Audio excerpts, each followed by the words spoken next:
April fool বন্ধু, April fool. আমি sure এটার পরে আমাদের দাদার মাথায় একটাই গান ঘুরছে, আমি ভালোবাসি যাকে সে বিষাক্ত মানুষ।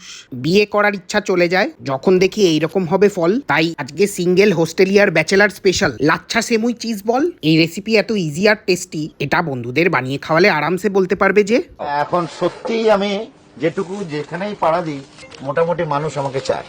তা প্রথমে একটা ডিম ফাটিয়ে নাও, এবার ওতে দেবে 2 চামচ চিনি। এবার চিনি মিশে যাওয়া অবধি করবে গুলগুলে গুলগুলে। এবার গুলে গেলে দেবে 2 চামচ গুঁড়ো দুধ আর 1/2 চামচ ভ্যানিলা এসেন্স। এবার ওই লাচ্ছা সেমুই ডিমের মধ্যে দিয়ে ভালো করে তেড়ে কেটে তাকো তাকো মেরে কেটে মাখো মাখো করে নাও। এবার ওই লাচ্ছা সেমুইয়ের ডোয়ের মাঝখানে একটা চিজ রেখে এরকম গোল্লা পাকিয়ে নাও। এবার ওই গুঁড়োটাকে লাচ্ছা সেমুইয়ের মধ্যে ঘুরিয়ে নাও, তারপর মিডিয়াম ফ্লেমে লাল লাল হওয়া অবধি ভাজলেই রেডি। এবার তো জাস্ট খাওয়ার পালা, চলো। ভালো রান্না শিখে গেছো, এবার করে দাও আমাদের ফলো।